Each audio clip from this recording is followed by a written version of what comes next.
Welcome to Tamil பட்டாளம். இன்னைக்கு நம்ம என்ன பார்க்க போகிறோம் அப்படின்னா, இந்த குரூப் 2A மெயின்ஸ் இருக்கு இல்லையா, அதில் நம்மளுக்கு தமிழ் கொஸ்டின்ஸ் வந்து கேட்டிருந்தாங்க. அப்போ அந்த தமிழ் கேள்விகள்லாம் எங்கேருந்து கேட்டிருக்காங்க அப்படிங்கிறத வந்து சொல்லிகிட்டே இருக்கிறாங்க. தமிழ் கொஸ்டின் அப்படிங்கிறப்போ ஃபுல்லாகவே என்ன பண்ணியிருக்காங்க, தமிழ் புத்தகத்துலேருந்து மட்டும்தான் எடுத்திருக்காங்க. நம்மளுக்கு சொன்னது அதுதான், 6th-லேருந்து 12th வரைக்கும் இருக்கக்கூடிய ஸ்டாண்டர்ட் புக்ஸ்.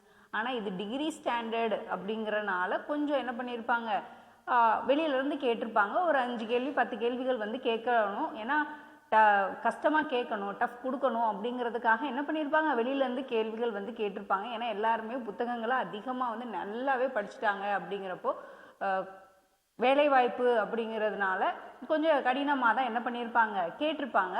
இது வந்து நம்மளுக்கு இந்த ஆகுபெயர்கள் கேட்டிருந்தாங்க இல்லையா, ஆகுபெயர் கேட்டிருந்தாங்க, இந்த மும்மடி ஆகுபெயர், இருமடி ஆகுபெயர் அப்படிங்கிறதெல்லாம் கேள்விகள் வந்து கேட்கப்பட்டிருந்திருக்கு. இங்கே நம்மளுக்கு வந்து டாபிக்லேயே ஆகுபெயர் அப்படின்னு சொல்லி நம்மளுக்கு என்ன பண்ணியிருக்காங்க, கொடுத்துருக்காங்க. இது வந்து 12th சிறப்பு தமிழில் வந்து இருக்குது. 12th சிறப்பு தமிழில் ஓல்டு புத்தகத்தில் வந்து கொடுத்துருக்காங்க. அது பார்க்கலாம்.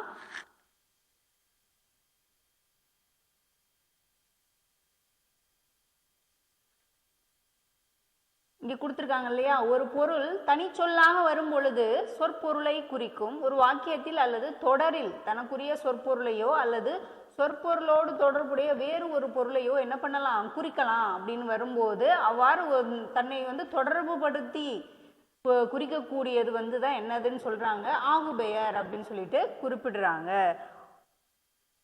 அப்போ இந்த ஆகுபெயர் அப்படிங்கிறப்போ என்னென்ன கேட்டிருக்காங்கன்னு பார்த்துக்காங்க. இது நம்மளுக்கு நான் கொடுத்துருந்தாங்க, அப்படியே வந்து இவங்க வந்து கேட்டிருக்காங்க. அப்போ நம்மளுக்கு ஆகுபெயர்ல வந்து பெயர் சொல்லி இடம், காலம், சினை, குணம், தொழில் அப்படி சொல்லிட்டு 6 பெயர்களின் அடிப்படையில் ஆகுபெயர்கள் தோன்றும். அப்படிங்கிறப்போ மல்லிகை அப்படின்னா அது என்ன பெயர், பொருள் பெயர். வகுப்பு அப்படிங்கிறது என்ன பெயர், இடப்பெயர். அப்போ பொழுது அப்படின்னா அது என்ன பெயர், காலப்பெயர். கொழுந்து அப்படிங்கிறது என்னது, சினை பெயர். கொழுந்து நட்டான் அப்படின்னு சொல்லியிருக்காங்க இல்லையா, அப்ப அது சினை பெயர். கார் அப்படின்னா அது கருமை அப்படிங்கிற ஒரு பண்பை குறிக்கிறனால அது பண்பு பெயர். ஆட்டம் அப்படின்னு வந்திருக்கனால அது என்னது, ஆடுதல் அப்படின்னு சொல்லிட்டு குறிக்கும். அதனால அது என்ன பெயர், தொழிற்பெயர் அப்படின்னு சொல்லியிருக்காங்க. இப்போ நம்மளுக்கு மல்லிகை மலர்ந்தது அப்படின்னா அந்த மல்லிகை மலர்றது வந்து பொருளாதலால் அது பொருளாகு பெயர்.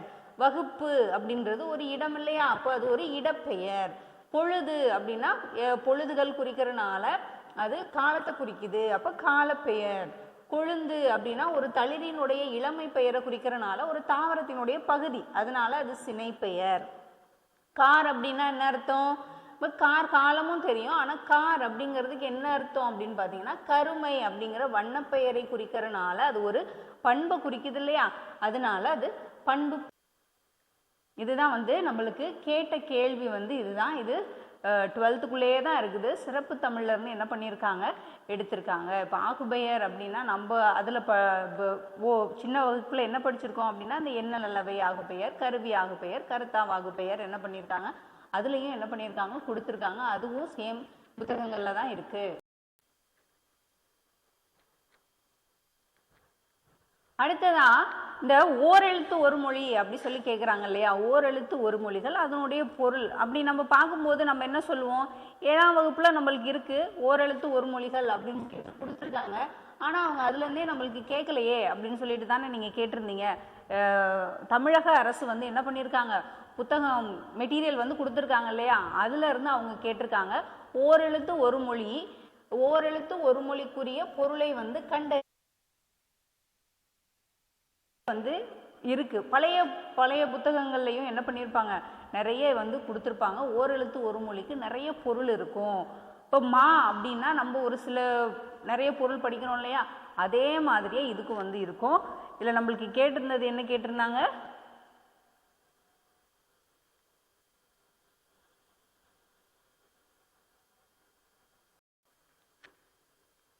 ஓ அப்படின்னா என்ன அப்படி சொல்லி கேட்டிருந்தாங்க.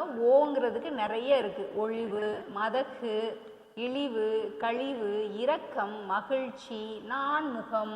நம்மளுக்கு கேட்டிருந்தது என்னது, கொன்றை அப்படி சொல்லி கேட்டிருந்தாங்க. ஓ அப்படிங்கிறதுக்கு என்னது, கொன்றை அப்படிங்கிறது இருக்கு.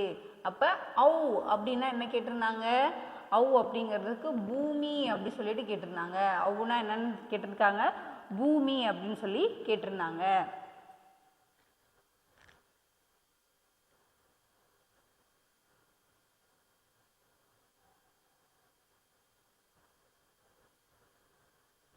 கா கேட்டிருந்தாங்க இல்லையா?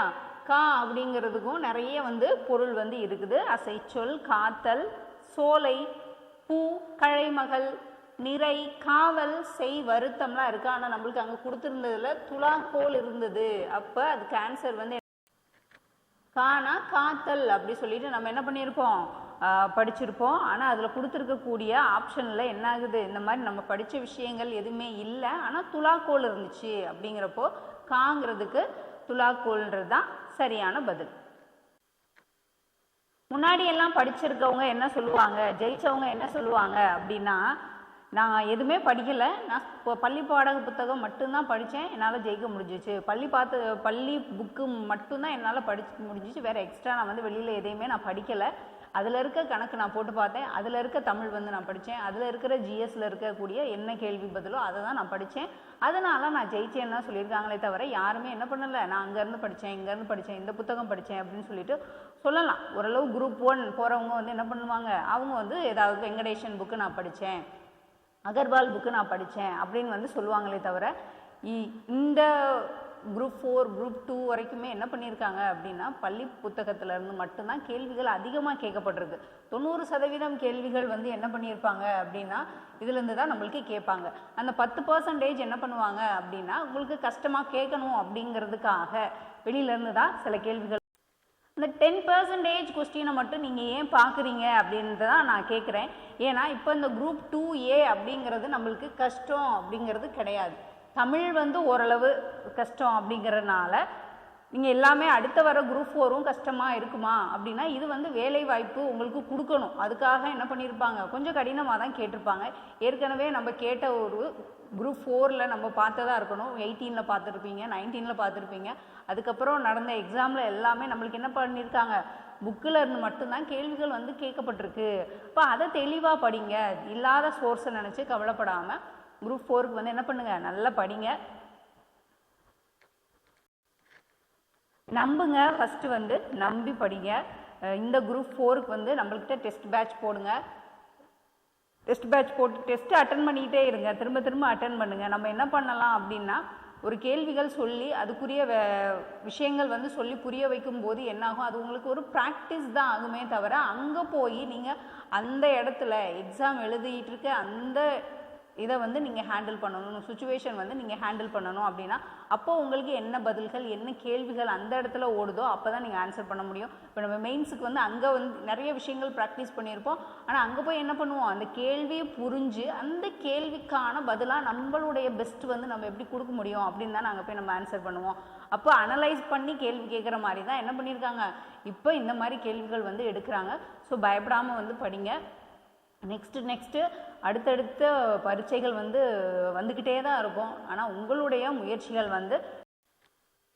யோசிச்சுட்டே இருக்காமல் அடுத்து அப்போ படிக்கலாமா வேணாமா, இப்போ இது கஷ்டமாக இருக்கே, அப்போ குரூப் 4 இதை விட கஷ்டமாக இருக்குமோ என்னமோ அப்படிங்கிற ஒரு பயம் இல்லாமல் என்ன பண்ணுங்கள், நெக்ஸ்ட் ஸ்டார்ட் பண்ணுங்கள். குரூப் 4 ஈஸியாக தான் இருக்கும். அதனால் ஆல் தி பெஸ்ட், நல்லா படிங்க. அடுத்தடுத்து நம்ம என்ன பண்ணிடுவோம், டெஸ்ட் வைக்கிறத நான் இது ரிவிஷன் பண்ணி விட்டுறேன். முறையை வாட்ச் பண்ணிகிட்டே வாங்க. தேங்க்யூ.